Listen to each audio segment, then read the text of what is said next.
Thank you so much, Kat, and deeply appreciate the inspiring words that you highlighted. Both in my personal passion and the work that we do at Nike, we remain incredibly committed to support of our first line teammates. Whether in manufacturing, distribution, or retail, these teammates create the connections to our consumers that drive the work and impact for the future. And resilience is critical. From the navigation of a global pandemic to heightened conversations that have been necessary for years around racial and social equity, it is these teammates that are creating sources of inspiration and innovation along the way. And so I remain so inspired by your words and, of course, those of Dr. Tony Keith Jr., who highlight the significance of these teammates and the need for us to stay connected, grow, elevate, and celebrate their career. Because at the end of the day, this resilience is not just development, it's power and its impact. And an advocate who has been rooting for this work for a number of years is, of course, none other than Abigail E. Disney, who continues to advocate for real change to the way that capitalism operates in today's world. She has worked with programs supporting low-income families, women's rights, and global poverty for over 30 years.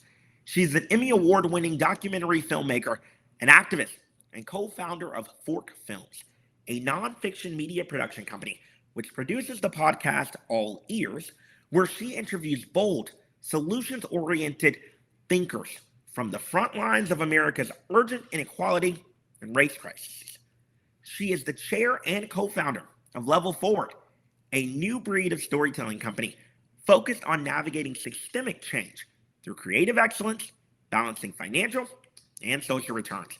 She created the nonprofit Peace is Loud, which uses storytelling as a tool and conduit to advance social movements, as well as the Daphne Foundation, which supports organizations working for a more equitable, fair, and peaceful New York City.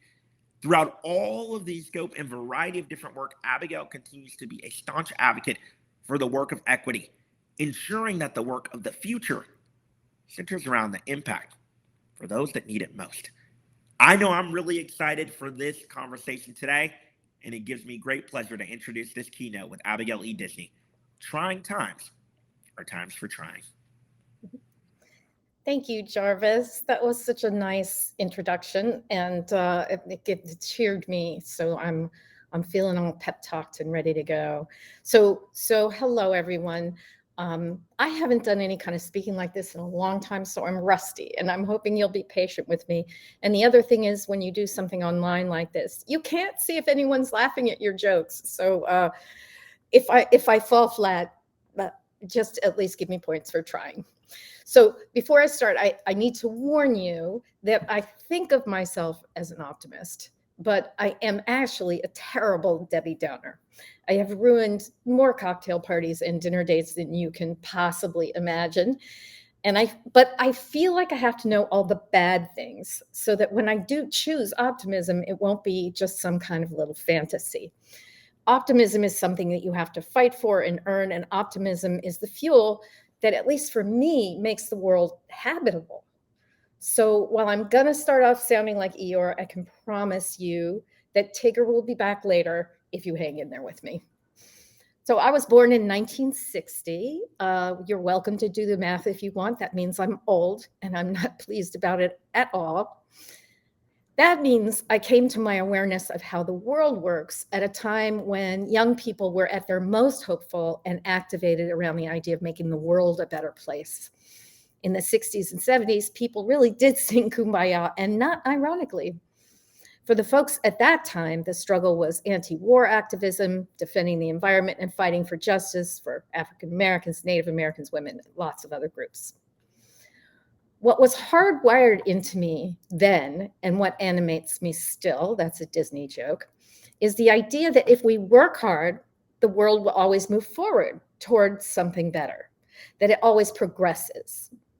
Back then, I believed that one generation at a time, you build towards something like a perfect place, where injustice has been rooted out and everybody joins hands and, yes, sings Kumbaya. It's a belief that's hard to hold on to these days. Martin Luther King, for all of his greatness, did not do us any favors by speaking in terms of a promised land. And all across the political spectrum, you see activists and politicians and everyone working towards some unreachable place, a utopia. But what happens when you come up over the mountaintop and you expect to find the promised land, and all you ever find are other mountaintops? How are you supposed to keep going if the work looks never ending? I'm not alone in having trouble hanging on to my belief in progress. Cynicism is more fashionable than a red dress at an Oscar party. No matter what your politics, no matter what your class, ethnicity, no matter how polarized you're told you are, Americans do seem to have come to something approaching unanimity around the idea that things are bad and getting worse, that leaders can't be trusted, that greed and corruption shape our reality, and that the future is bleak. There's no question we live in trying times. Bushfires in Australia, storms hitting coastal cities, the worst inequality since the Gilded Age, crime rising. You could go on and on and on. You have to admit that things have been feeling a bit apocalyptic lately. And that's a bad way to feel when you have to wake up every morning and do the work of living. An apocalypse will really cramp a girl's style, you know? I named this talk Trying Times Are Times for Trying, and I'm sure you think this is more of my little youthful idealism, and it's easy for her to say, Pollyanna insisting that the world is a good and just place and that we mustn't give up. But I can assure you, I've been to places of extreme poverty. I've shot films in war zones around the world. I've been to places struggling with authoritarian governments. I've seen the worst of what people are capable of doing to one another. I am not naive, but I will defend the idea that trying times are times for trying to my very last breath. There's a cliche about the Chinese character for the word crisis, that it's a combination of the characters for danger and opportunity. Unfortunately, this is a cliche that turns out to be false. It was JFK, actually, who set it in motion. But I'm going to use it anyway, so deal with it, because it's important. The point of this story, the reason why people overused it, was always to illustrate that in crisis, there's always this opportunity to do things differently. And history does, in fact, support the idea that the most important leaps forward happen because of the chaos and uncertainty that comes with crisis. I have my own words for moments like this. I call them catastrophes. Where work is concerned, we are indeed in a time of crisis, and this crisis has everyone by the throat, from the low-wage hourly employee all the way up to the C-suite. Old presumptions are crumbling, leaving nothing but ambiguity in their place. Old roles and truisms are giving way to new ways to work, to think, and questions are being asked about what a company needs to do about things like gender and racial discrimination, work-life balance, income inequality, and the environment. It is a strange fact of life that despite all our good intentions and all our programs and all our best efforts, these problems don't seem to budge. And many of us, me included, are at the end of our ropes in trying to figure out why. The fact is, we've been disabled by the way we tell our stories. And yes, I'm sure that stories seem to have nothing to do with making change in the world, but you can't have one without the other. The way we talk about history and change, we only tell about the fact of change, but never about the why, or more importantly, the how of change. What's worse, we don't know how to talk about change without seeking out that one particular person, the hero, on whom to hang the weight of the narrative about change. Abraham Lincoln ended slavery. Mahatma Gandhi brought India, to independence. Martin Luther King engaged America in a great moral reckoning around race. Hero, hero, hero. And they deserve our respect, no question. But you and I know perfectly well that nothing is ever that simple. And without the support and co-authorship of thousands of people, none of these things would have happened.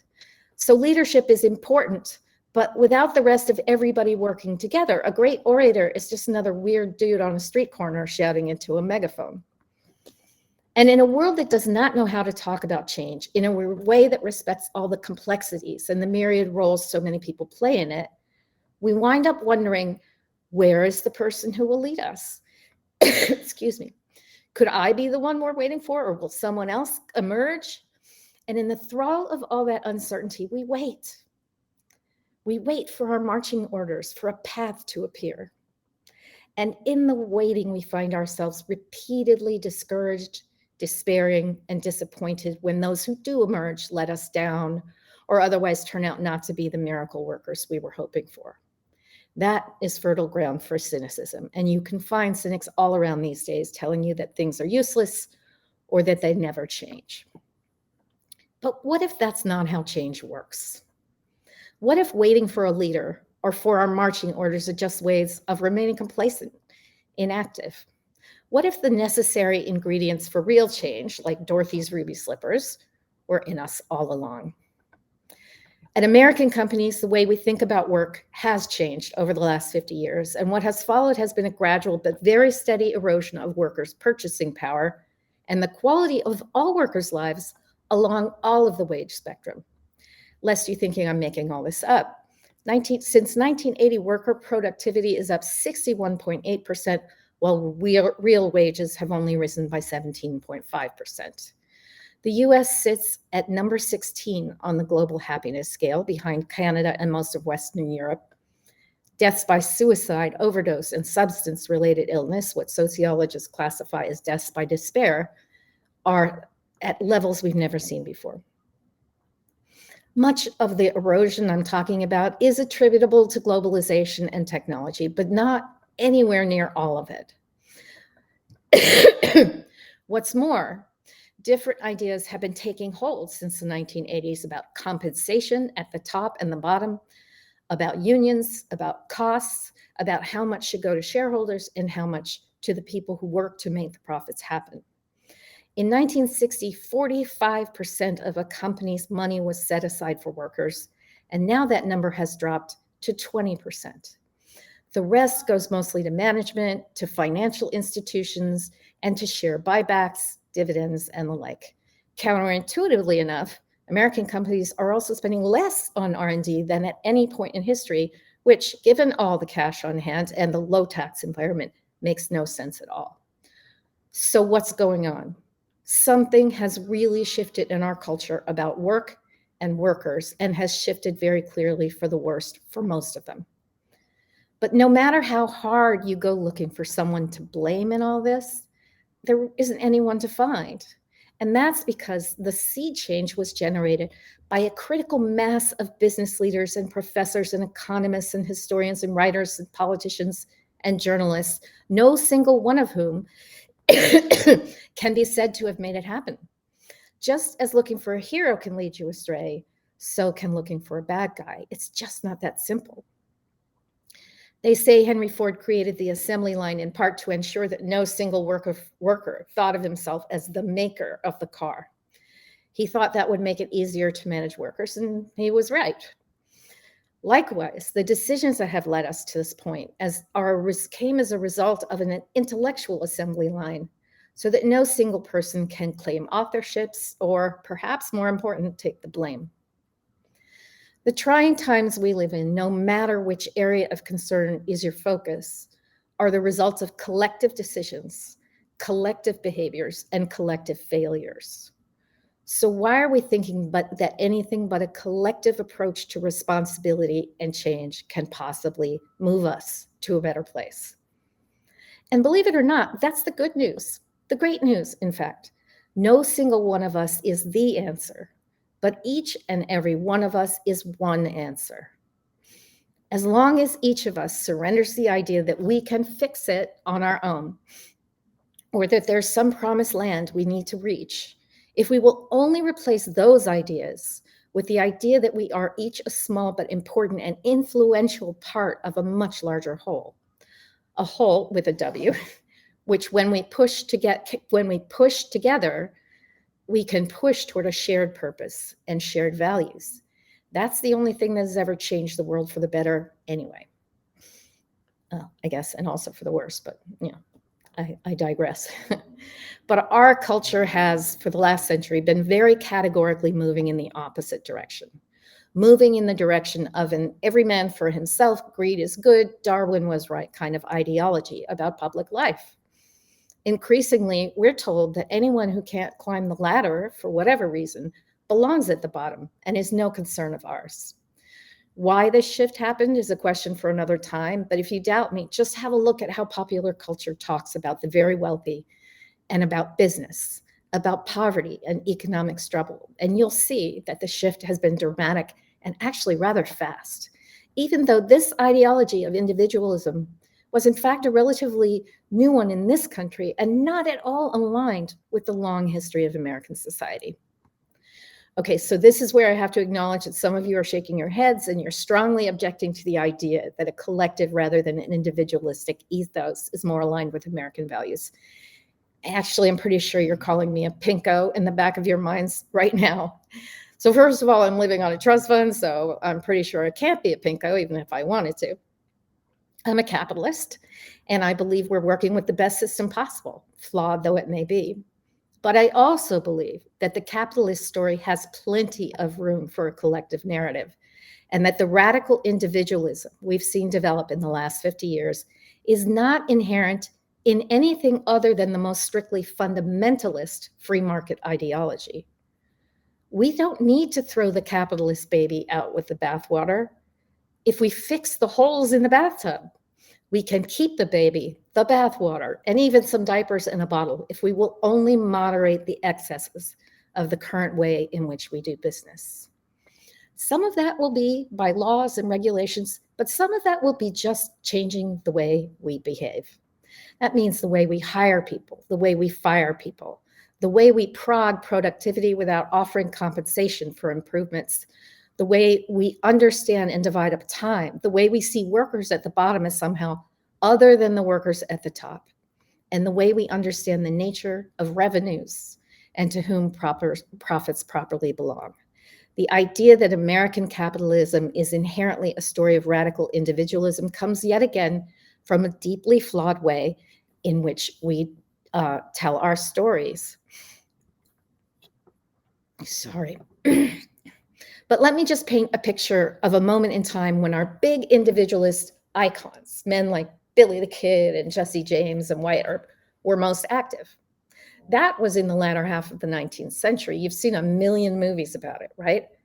But what another million movies have not told you about is that at the very same time, east of the Mississippi, away from the frontier, the first unions were emerging, bringing with them some really radical ideas like weekends, like safe working conditions, like the idea that a child shouldn't work in a factory. At the same time that Buffalo Bill was rootin' and tootin' and shooting his way across the countryside, what had been a small and unambitious public school system began to mushroom into the ambitious, and I think noble idea that all children have a right to get a good primary and secondary education so that everyone can have a fair start in life. The first settlement houses were founded then where people came when they couldn't afford food or a place to stay. Before that, if you were poor, you went to a workhouse or a debtor's prison. And the first national parks were founded on the principle that nature is a valuable public resource and should be available to all of us, regardless of our economic standing. All of these things emerged from collectivist sensibilities. None of them was communistic, and they have had an impact on people and governments around the world. We should be very proud of these developments.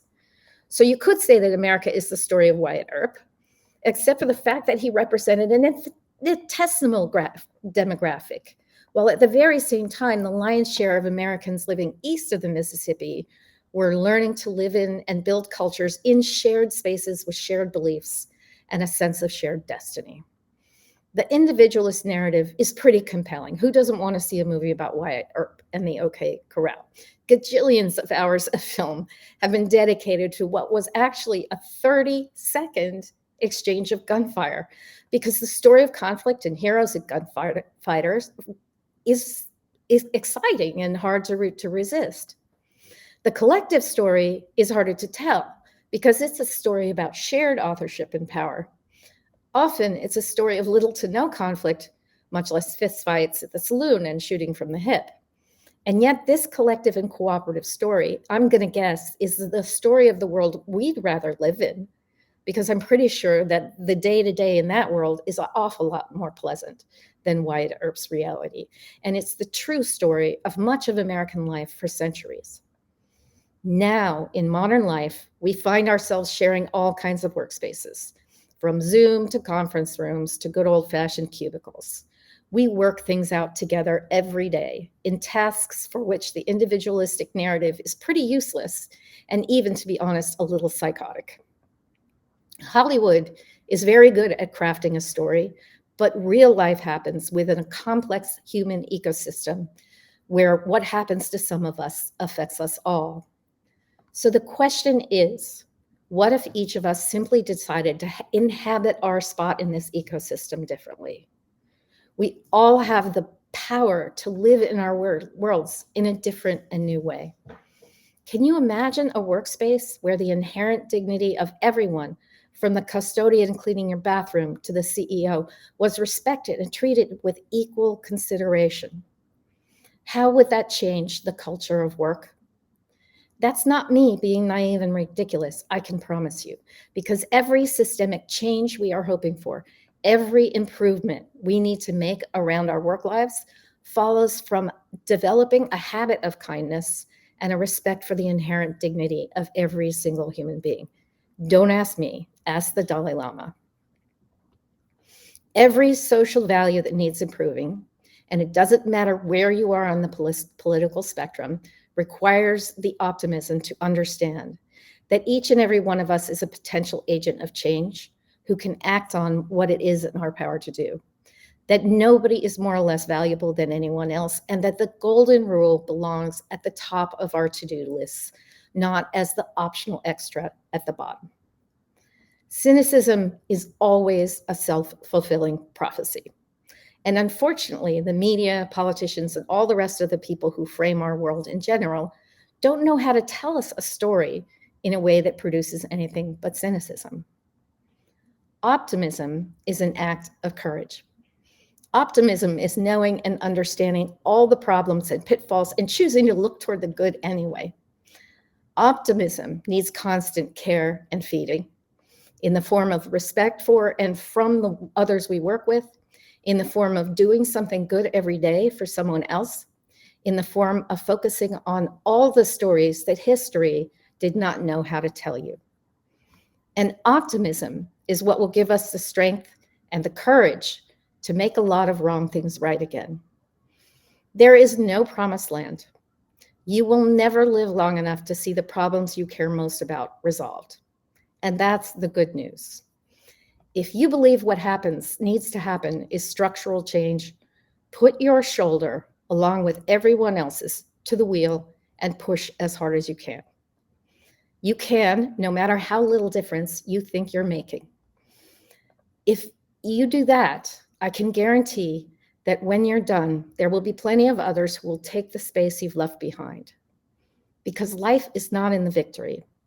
Life is in the struggle. Meaning is in the struggle. Joy is in the struggle. So let's struggle together. Thank you.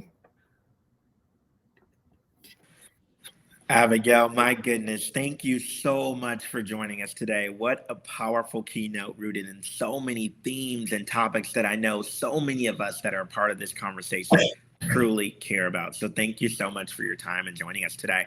You know, a couple of things that certainly really stood out to me that I will continue to ask is the conversation around the why and how for change. And how do we think about respecting those complexities of the myriads of roles that people and processes play along the way? You know, one of the areas that we talk about a lot is exactly what you described, this inherent dignity for human beings and how we make a concerted decision to move from this construct of the business case for diversity or the business case for equity and truly define the business case for the deconstruction and breaking of barriers. You know, Abigail, you've been such an incredible advocate for workers' rights for decades and the need for each of us to play our own part in elevating and amplifying the voices of indigent communities. As talent leaders and professionals that are a part of this conversation today, who framed the work from value proposition of hire to retire for teammates, what advice would you provide in how we find our own voices and the space that each of us needs to play as a contributor? I think that none of us really uses our position or our voices as well as we might, because of a fear of speaking out, a fear of what it will do to us along the totem pole we're on. And I actually think that the workspace is a little more welcoming to a voice of diversity and change than when we anticipate. So it's easy for me to say I recognize that, but we need to speak up more often for things that are not in our own self-interest. And one of the reasons I get a lot of traction around what I talk about is because I'm talking about things that are not in my self-interest. And it's sort of unbelievable to people that I would do this. I found an article on Snopes.com, which is like, is she really saying that? It's that unbelievable. But every satisfying experience I've ever had, every important relationship I've ever had has been in doing that kind of work. And it needs to stop being surprising. We need to speak up. If we're white, if we're powerful, we're on a committee and there are no Black people, we need to say, we make a habit of saying, where are the Black people? Where are the women? Why aren't they here? Because it's so easy to just let it slide. Absolutely. Yeah. There's this construct that I know many of us that are a part of this work continue to talk about is from hiring, promotion to retention. The drive for representation requires each one of us to have and utilize our own voices to make real impact here. Abigail, I found it really interesting, the framework that you set up at the top of your eternal optimism, and then the defining of such practicality and the approach that we take from the navigation of a global pandemic, which arguably positioned moments for us all to think differently about what the future represents, to heightened conversations on racial and social equity and the current navigation of what constructs like transgender inclusion in the workplace actually look like. I think for many of us, the pathway toward pessimism can be quite meaningful. However, you remain optimistic, and I'm curious, how do you stay motivated and hopeful given the macroeconomic, social, and political landscape that we all navigate? And then what do you do to prioritize your own well-being in this regard? I think I remain optimistic because I do believe in the power of collective action. I do believe in the power of individuals getting it together. And so when I focus on my space and do as much as I can, I have to admit that my power over the macro picture is so limited that it's not even worth me necessarily having that much worry about, frankly. I will leave it to others to figure that out. I'll just take care of my little acre and do the best I can with it. And, I think one of the reasons that workers are not coming back is because I don't think we have made improvements or necessarily taken in what's being said to us very clearly with actions. The idea that what lacks in much of our attempts to change is authenticity. And if these attempts to change are not rooted in a true belief in the value of equality and the value of diversity, that I think will always not pass the smell test. And that's what it is that people are responding to, I really believe. If billionaires got $1 trillion richer during the pandemic, and still we were calling necessary essential workers at the very bottom of the spectrum and not recognizing the irony in what we were saying, we haven't changed nearly enough. Absolutely. This conversation of evangelizing authenticity and people being able to bring their genuine identities to work and in corporate spaces remains so critical. The mental impact of the need to position yourself through one form of identity, whether racial, gender, sexual orientation, or otherwise, and then literally need to separate yourself from that in the workplace, creates traumatic experiences for marginalized employees and workers as we're simply trying to make a living. And so it's quite powerful. I want to ask one more question. In your work, so much is applicable to how we navigate political spaces, but just as much how we navigate corporate culture. And everyone on this call plays such a critical role in the defining architecture and ultimately navigation and elevation of corporate culture. If you could leave them with just one piece of advice that they could do starting today to impact the culture of their corporations within their vantage point, what would that be? I think it's really important to recognize that corporate cultures are just architectures, and the raw material for those architectures are human beings. And all human beings can be reached. All human beings can be changed. And so we have to have the courage to speak in these corporate structures in a way that will seem fresh, and that challenges some basic assumptions, because the basic assumptions at the very top are so hardened and so calcified that it is incredibly difficult to get people at the top to understand the damage that those ideas are doing. So we have to connect at a human level, above us and below us in these structures, and bring what we know as humans to bear on what we're seeing at work. I don't know if you've seen the Apple series Severance. It's wonderful, and I recommend it to all of us, but it's very menacing. But it talks about this idea that, like, you leave what you do at work at home, at work, and then you're a different person at home. No, that's actually not true. What you do all day is who you are. And if we all spend half of our waking hours at a job or more, we can't say that, my work at this or that factory that produces whatever poison or something is not affecting my world. Absolutely incredible advice and perspective, Abigail. I know I speak for myself and the broader audience when I say this conversation has been beyond inspiring and empowering. And as we navigate the rest of the summit, we will take the very sage words and highlights that you position to heart. Thank you so much for joining us today. And I really look forward to staying connected on these vitally important topics that you continue to celebrate every day. Thank you. Thank you.